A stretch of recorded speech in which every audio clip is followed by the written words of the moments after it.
Hello, welcome to now the third piano masterclass.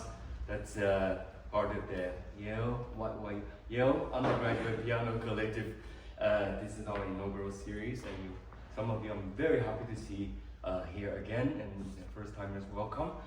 And this is after my class, Professor Jim Giles' class. Now we have Professor Bruce Brubaker on the faculty of New England Conservatory, and also the chair of the piano area. So, Bruce, Professor Brubaker, welcome to Yale.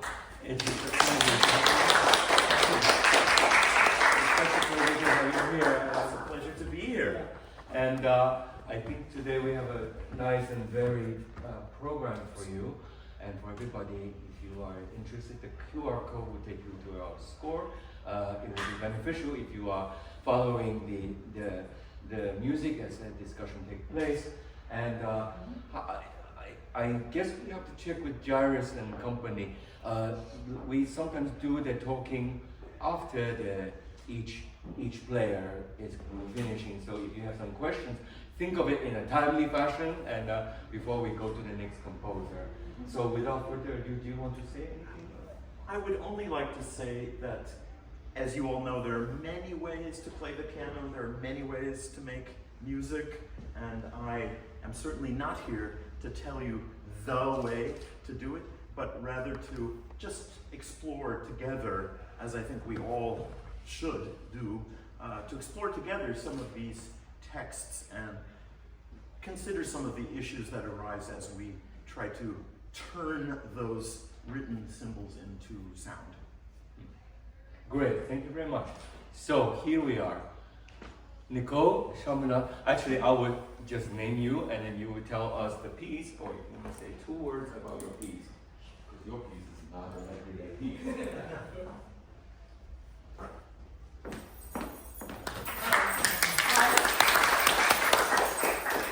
Hi everybody, very excited to be here. My name is Nicole. Today I'm going to be playing the Cécile Chaminade Concert Etude No. 2, titled Autumn. Cécile Chaminade was a French composer. This piece was written in 1832. A little bit less play, but it's a piece that I think is filled with vivid imagery and one that I really, really love. So excited to share with all of you. Okay, thank you.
There were Chaminade clubs all over America. Do you know anything about them? Yeah, it's interesting. I don't know if any of them still survive, but I think in the early 20th century, and they were associations for the most part, I think, of women who met during the daytime hours, and they were all amateur players and they played for each other. It's quite a phenomenon. I don't think Chaminade visited the United States, but anyway, nonetheless, it's like attached to that name. And this does have that atmosphere of, I don't know, what do you call it? How would you describe the style of it?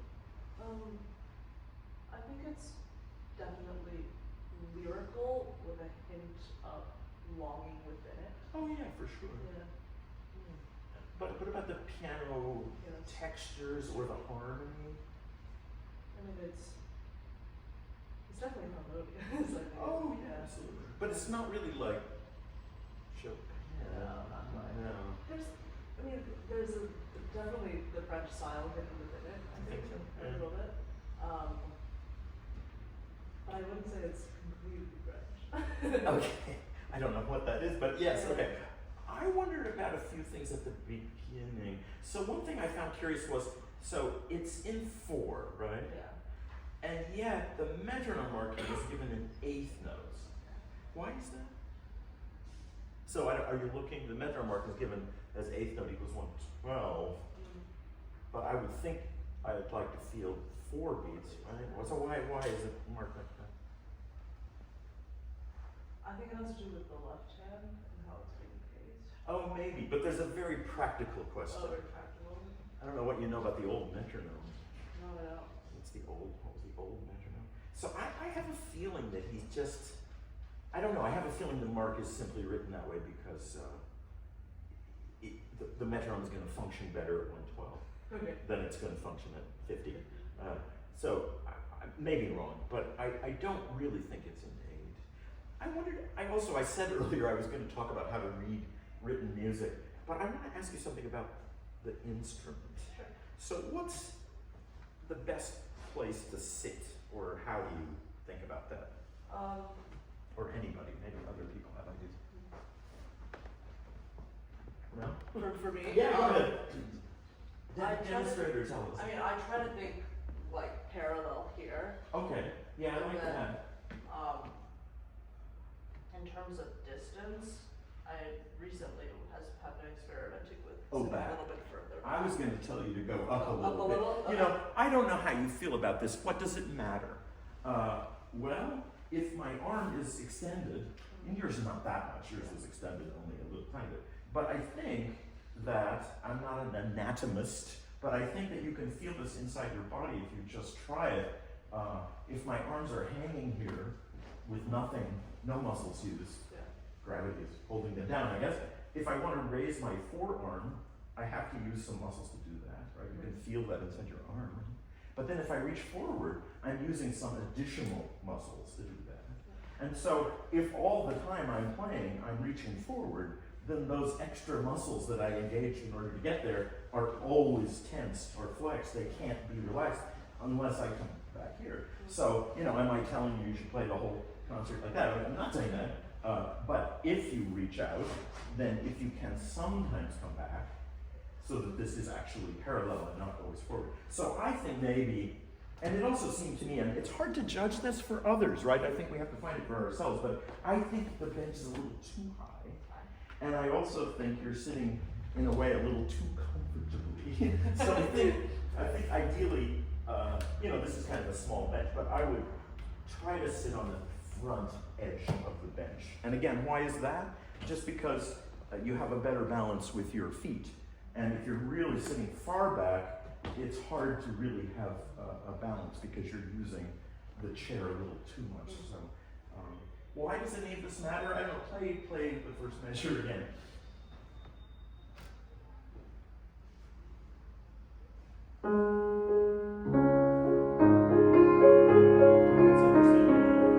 So I don't know if you are aware of that, but the sound changed. You know, it's an interesting thing that somehow when the sound is produced with less tension everywhere, elbow also, it sounds different. Can I prove it? Well, I wish somebody would do some more work on this. People started doing that work back at the beginning of the 20th century. A man named Otto Ortmann, he was trying to figure that out. Does what a pianist do on the keyboard affect the timbre? And his first conclusion was that it does not do anything. And then another guy came along, Schmidt, a little bit later on, and seemed to prove that there were other components of the tone, so maybe it was variable. But I think we still don't know enough about what's really happening. But it seems empirically that there's a difference. Like I thought there was already a difference. These phrases are actually long. Yeah. What's the first phrase? I would say all the way until here. Okay, yeah, good. I was going to try to get to there, but I'm happier to get to there. So can you do that again? Don't think about details at all. But I really would like to hear da-dee-da-dee-da-dee-da-da-da-da-dee, at least to that, and then this is kind of a half cadence. Mm-hmm.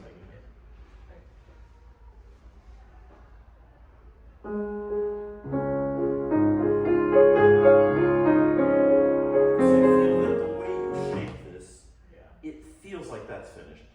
Da dee da dee da dee da dee da. The little crescendo, the little hesitation, it's all cueing me that that's a unit. So try not to do that and see if you can aim for that.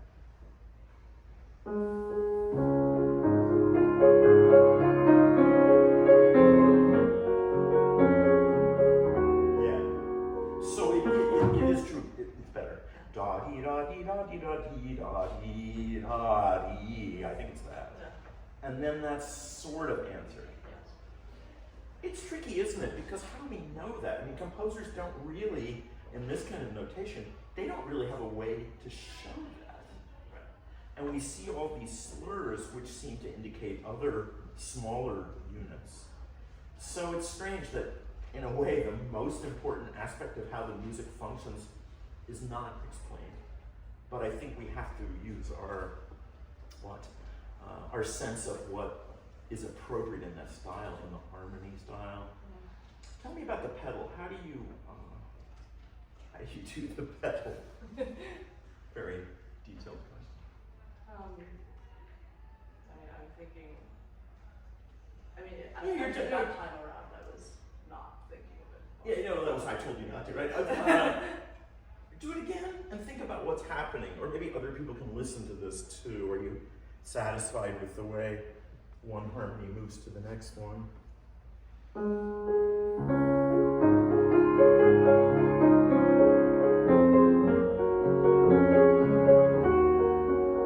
So, you know, in general, in modern pedaling practice, what's the kind of normal way to do that? Like harmony change, then change immediately after. Right. Yeah. So you hear the change, and then your foot is going to go after that. But is that what you're doing? I feel like I'm aligning them. I think so too. Yeah. And I don't know if you've done this. Maybe you've done this before. What if you just took one finger? Can you play a scale very slowly and make it legato with your foot? My foot. Just use the same finger over and over again. So that's pretty good, except I do hear the mechanism of the pedal. Can you make it quiet? Good. And I'm still hearing a little bit of the previous pitch too. Yeah. That's what I don't want. Yeah. So I felt like when you were playing before, that by the time you got to the third or fourth bar, I could still hear the D flat. You know, I could still hear the G flat. I mean, they were still kind of all ringing in there. So I would wish it to be a little purer, which really means labor, right? So if I play the new note, when does my foot move? Right. And you know, it's a very hard thing to plan precisely because it depends on the room. The piano, of course, but also the room. This is not particularly resonant, but still, you know, if I get used to practicing always in a place where the change needs to be very fast, maybe you practice in a, you know, concrete bunker, then it's different. It's different. Do it one more time and think about that. You go back to the piece again.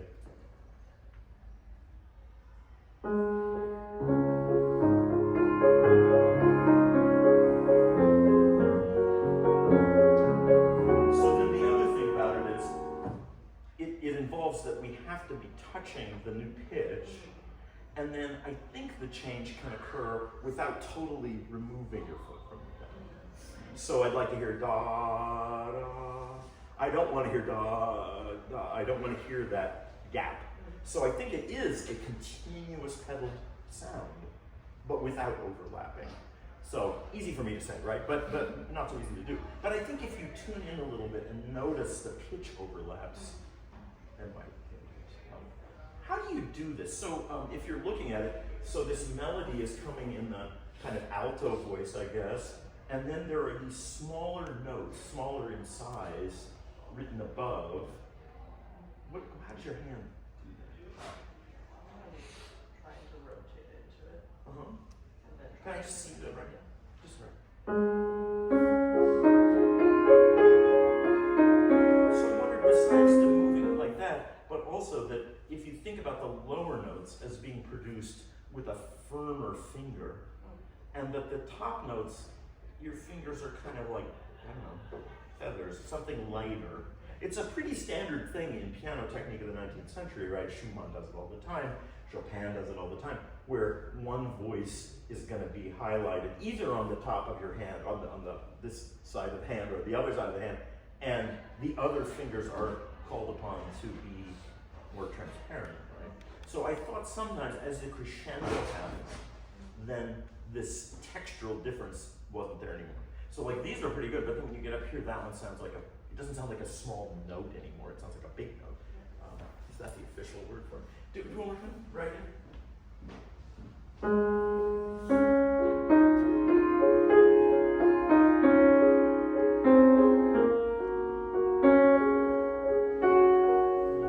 It's interesting too that it's not marked, is it? Or are these slurred, do you think? They are still, right? I think that could be better. I sort of hear da da da. I don't know how you feel about it in piano music. I think even here, we're long after Mozart and Beethoven, but even here, I think that these markings that we call in English slurs, ugly word, better in German, Bogen, right? Because what's bogan? It's also the word for the violin bow. Makes more sense. And more instructive, but we're stuck with slur. So, but I think that even in this style, they're still telling you something very important. So if I want to follow them, and I could choose not to, but if I want to, then there is an enunciation. So, not only is it showing you the legato within, but it's also showing you where there are consonant beginnings. And, I say it that way because I think that really is what it's telling us, among other things, that it also, yes, I was talking about the violin bow, but it's also, if it were words, then the beginning of each slur is a consonant. And in the middle, it's all vowels, if we're in English, right? So there's something like tam every time. And the ones that are delineated separately, then ta, ta, ta, right? They actually do have consonants. It's funny, we always make fun of singers, but I think often music that does have words gives us some kind of way of understanding phrase emphasis, which we don't get in an instrumental piece. So you kind of have to supply it. And the only clue that you're given really is that. Can you do it once more? Right. I promise to go home. Yeah, both hands is good.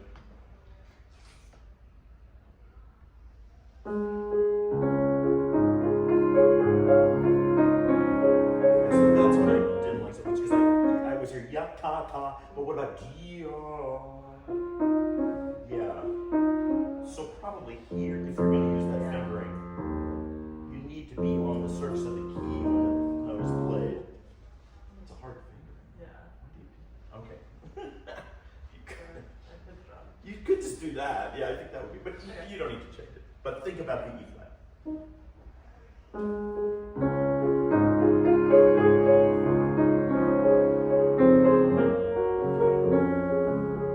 So I think these two. How do you play legato, by the way? Yeah. Right. So you said by connecting, but is there anything else going on? There is a slight overlap. Oh, yeah. Yeah. Say more. Anything else? Okay, but I'm going to do what you said. Is this legato? Why not? I overlapped. I did. I overlapped. That's true. Yeah, but why isn't it? Because the whole point is that each note is still separate. Well, because it's the piano, right? But I don't want an accent on this note. So if I produce that sound with a very quick motion of my hand, it's going to be an accent. So I have to slow down my hand. It's hard up there. I gotta pick a better place. That's better, right? So I gotta do that somehow, right? I've gotta have some, what is that? Flexibility here a little bit, right? If these are totally stiff, even if I play softly, you're still gonna get this little ta sound. I think that when you practice, that's also, you're trying to learn how to do it. You're also learning how to hear it. Because I think a lot of piano playing ignores that, and so it's really worth tuning in. That I would like to find a way to play legato without accents. And here it's hard because you've got to keep changing your hand. But even if I play it always with my thumb, I can do it, right? Why? Because I'm playing as if it was legato, right? I'm still using my thumb in a way which is cushioned, bending, not fast. What does the word legato mean? Gee, we use it all the time. No? How's your Italian? No? Legare? Well, there are words like that in English, aren't there? Yeah, you got any of those? Ligature? What's a ligature? Like something that connects another thing. Yeah, right. Do you know what ligature means in, like in printing or in, you've seen this before if you had a very fancy book of poetry, and it would say poetry, and the O and the E would be like that. Have you ever seen that? Right? Or aesthetics is sometimes A-E, like switch. That's a ligature. Oh, okay. So what does it mean? Connected? Close. Bound. Bound. So, what is that about? I mean, it's a physical description of what your hand does, right? So, I'm not talking about keyboard music, but for sure, my finger is bound to the key, and it must be, right? If I have airspace, then no matter how delicately I do it, it's not really legato. Now, you know, does this matter? You might. You might. And I think that those basic things about, well, we're really talking about technique, aren't we? Actually do matter, because the sound that comes out of this black box is very responsive to what you do. And, you know, if you're listening to those details, then it's different. Yeah, so I'll stop lecturing about that. Sorry. Look at this place here. Tell me what's going on. Oh, I gotta say one more thing. So in these places, just play that bar so they know where we are. This is the second full bar. So what's the relationship of the two accompaniment notes? Are they equal? Or three?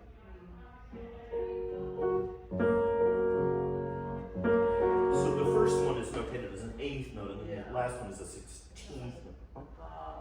Yeah, I think so. So T, and I think if there, and again, there is a slur there, so it's like there's a little tiny release in the last one. Da, D, and then there's three. Da, da. Can I get that? Just that measure?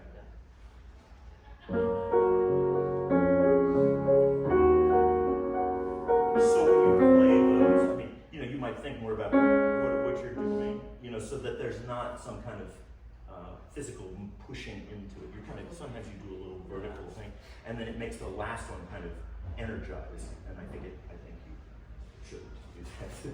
What's going on with the melody here? I'm looking over on the second page of the piece now, page 10, first line. What's going on? Or actually go to, what happens here?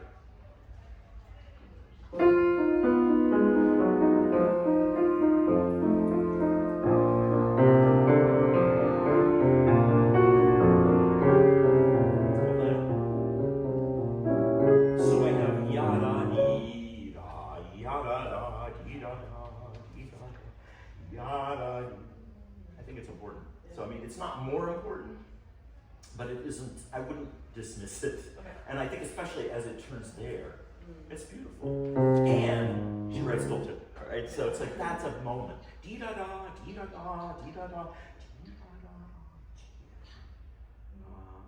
Can I get maybe back to somewhere there? Let's go.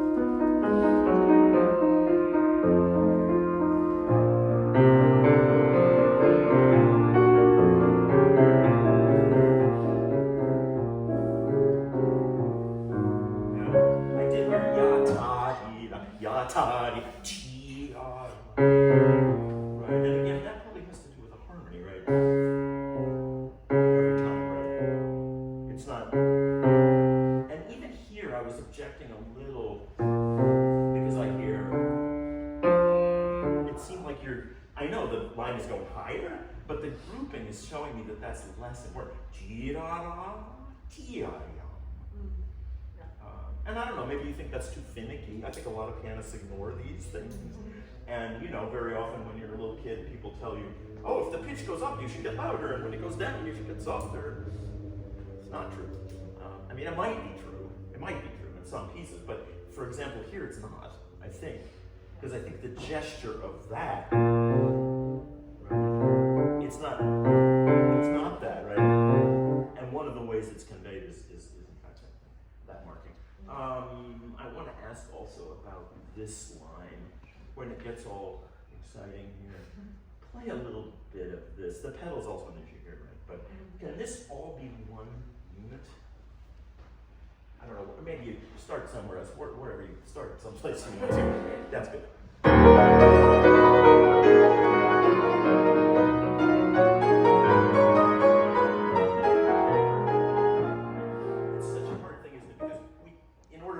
Operas, I mean, there's going to be vertical, you know. But I think you can still try.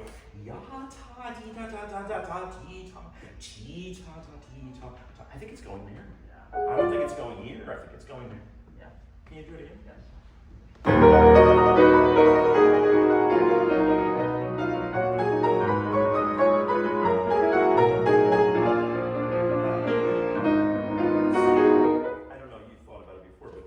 Basic about this entire piece is that these phrases are mostly end directed. Yes. Right? They are not really the normal European music thing, which is that the end phrases rounds off. But in this piece, it usually is da da da da da da da da da da da da da da da da. Unusual. Right? You'd expect it to follow. Yeah. So I think you don't want to substitute that shape for what is actually given. Right. It is hard, isn't it? I think very often we're just not used to going to notes that are lower in pitch, but it makes more sense, and also harmonically, I think. We're going to stop, I promise, but I got one more question, which is over here, where it says tempo again. Well, I wondered about that. What do you make of that? So tempo primo lento, but that's the tempo primo, right? Could it be? Yes. Play a little bit right there, just so they can hear.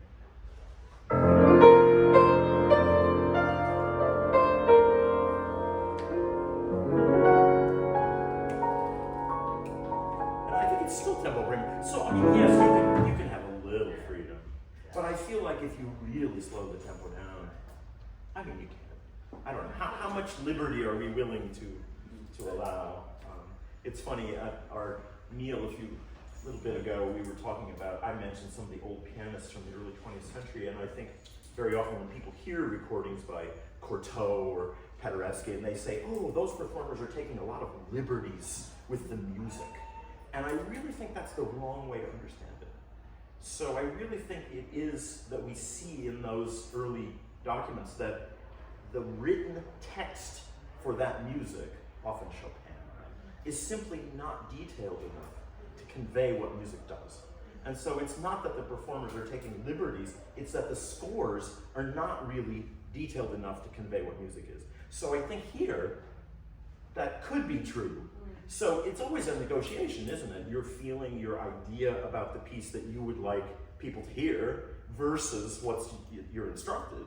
And do we allow the composer to have this authority? You know, I often say that, you know, once music has been written by composer, you know, you can use it any way you want to, and I believe that's true. I mean, I've done a few projects like that. I don't think that's a heresy. But, of course, what we've been talking about so far is trying to read this, I think, in the way that Mr. Moretti would call close reading, right? We're trying to do a close reading of it. But there are other ways to think about it. But I think that as a performer, that's something one is always negotiating, right? Your own view of it versus whatever you think your responsibility is to like convey the thing as it was made by this person. But on the other side, I mean, the text is done, composer's dead, so you know we're less encumbered than we might be. Thank you very much. Yeah, really glad to hear that. I think we should just go straight to where is it? Where is it?